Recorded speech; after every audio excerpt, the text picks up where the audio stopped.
movie is essentially about a robber, a self-taught thief who lives in a very segregated sort of poor part of a kingdom, and her parents were essentially murdered by the king, whom she goes and wants to get revenge by stealing these little trinkets and things from the kingdom and the castle. But she realizes that, you know, stealing these things really don't mean anything and doesn't do anything to kind of bring retribution to her parents. So she ends up stealing something that really matters, and that is the king's son, the prince.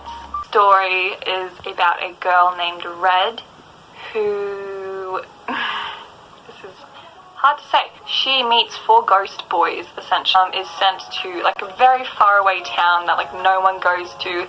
Essentially, it's like a ghost town, and you know, there's only literally like probably like 500 people there. There's only one school, there's only one convenience store, and she's living in this small cottage with her blind grandmother, who is actually extremely funny and extremely strict, and they're actually very alike each other, but that is besides the point. But the story kind of starts where Red is walking home from school, and she ends up discovering these ghost boys who have actually made mischief, and basically they're only like come out at night, they only appear at night because they're ghosts, and they just cause a lot of mischief, prank the old man on the porch, they rob the candy store on the corner, they just do a lot of random-ish at night, steal cars, go driving, crazy stuff, and she ends up actually befriending them when they kind of save her one night. Project GS, it's a fantasy standalone by a magic system, and that magic system includes the like power coming from the minerals and rocks of the earth, and these chosen mages of the world who actually use these powers go to this scholarly academy and learn how to use these powers in order to protect, but young adults, yeah, YA.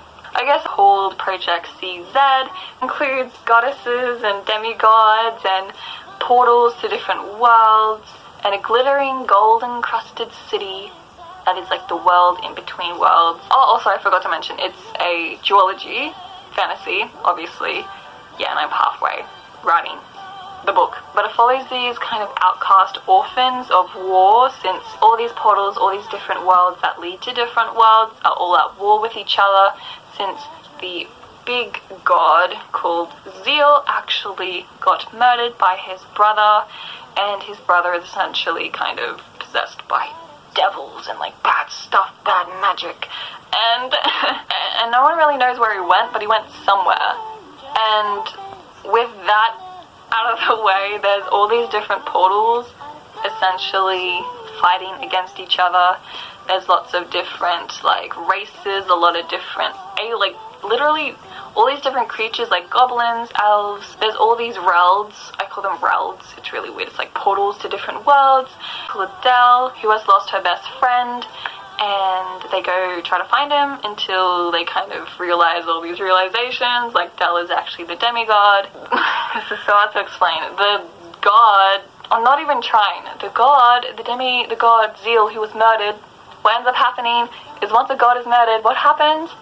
Splits into 2 demigods. So Del is the demigod. But who's the other demigod? Like a steampunk fantasy, but not Project I guess. Essentially follows these 2 inventors who are very different. They're world-class inventors. So there's 2 characters. One of them is Walter Lovecraft, who is just this very brooding Londoner who is from London, and he's very tall, he has black curly hair, he has this top hat he always wears, and he's just very like observant and boring, and he's invented, I think, the steam engine. This is kind of like an alternate reality, by the way, but that's Walter Lovecraft. He's not very romantic. He's very much like Mr. Darcy, if you've read Pride and Prejudice.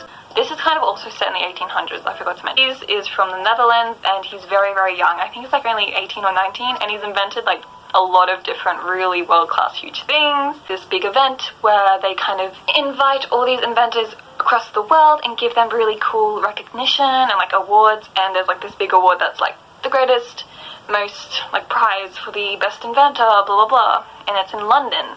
That's where the whole celebration party ceremony thing is held.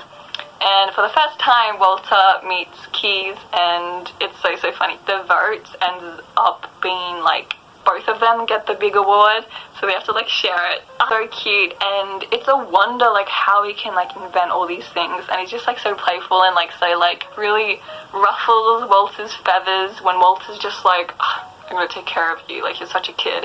But Keys is actually very smart, of course. And then the story basically starts where they are pulled into a room by like this mysterious person. This mysterious person like literally gives them an envelope and says, we need you to fix something. We know that you are the only two inventors that can fix this problem. And there's a big problem where essentially there's this really cool clock that is built by someone, and it's known to literally warp reality. And it's kind of really cool and hard to explain, but essentially they go on a huge trip across the world. Kind of reminds me of Across the World in 80 Days, where they go like crazy stuff that happens, trains that fly, statues that talk.